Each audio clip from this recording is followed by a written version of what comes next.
everybody. This is Matthew Movies coming at you with my reaction video to the 2016 remake of Cabin Fever.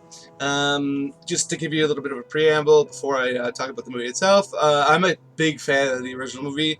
I feel like it's a pretty underrated horror movie. It's really quite creepy. I'm a big horror movie fan. I also really love a lot of movies that are about kind of like outbreaks and that kind of thing. Like, I'm a big fan of the movie Outbreak, for instance, and Contagion and that kind of thing. Because I find the idea of like a virus that you can do very little to save yourself from kind of taking over, because it's just such a creepy idea. It's the same reason why I like the zombie movie so much, because it's kind of like, you know, death is coming on all around you, and you try to hold yourself up as much as possible, but your outcome is probably pretty much already written for you. So I don't know, I've always found that idea to be extremely creepy, and I really liked the first one. I thought a lot of the performances were pretty great. I'm a huge Boy Meets World fan from back in the day, so it was really cool seeing Ryder Strong in a movie. Overall, I really liked it. The one thing I thought was ridiculous was there's like a kid that keeps yelling pancakes and biting people. I thought he was pretty awful, and I thought that was silly, and I would have preferred that wasn't in there. But otherwise, I quite liked the movie. So I was pretty surprised when I saw that there was a remake of the movie already. The original movie came out in, I believe, 2002 or somewhere in that area. So for there to be like, it's an English language American film, so I had absolutely no idea what the point of remake is. Like 14 years later, 15, something like that. Again, I'm pretty positive it's 2002. I just didn't understand why they were remaking it. The original's a great movie. And it's not like it's, you know, some classic film that you could like. You can see them remaking it because they wanted to play on like the esteem that the reputation that people had for it.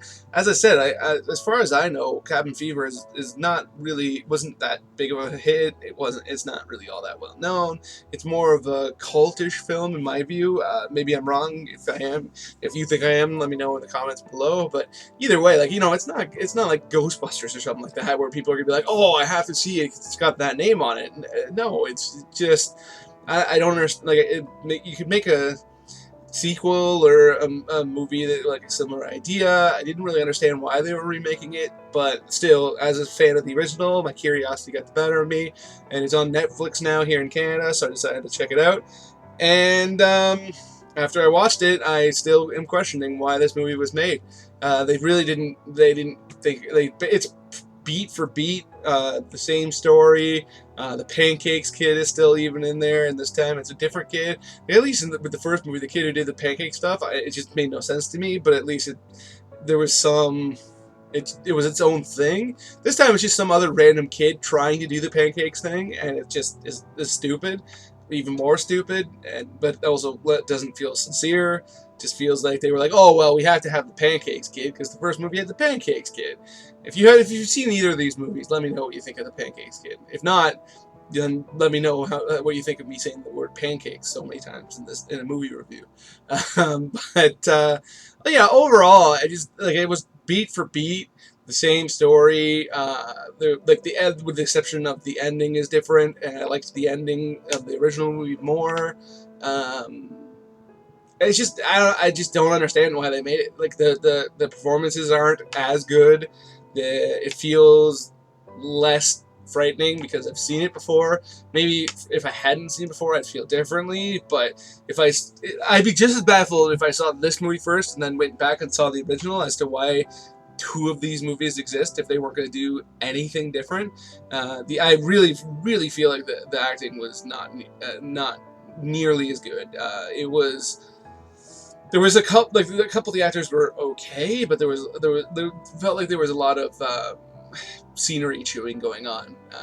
And there's the other thing too is in the original movie there was a much better ability to kind of track the progress of the virus in somebody. Like when somebody got the virus, they went along a pretty obvious path based on what you've seen before.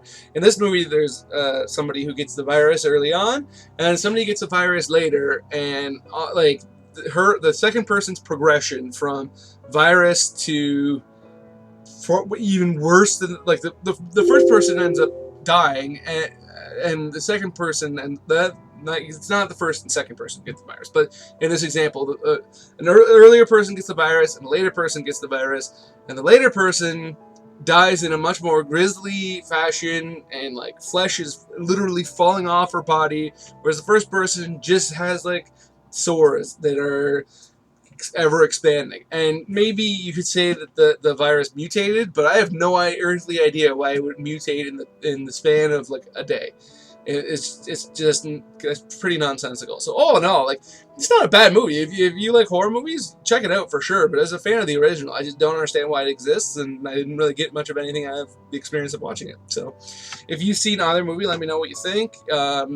If you see both movies, especially, let me know what you think. And yeah, I hope you come back and you sub to my channel and check out my other videos. And yeah, let me know what you think. So have a nice day.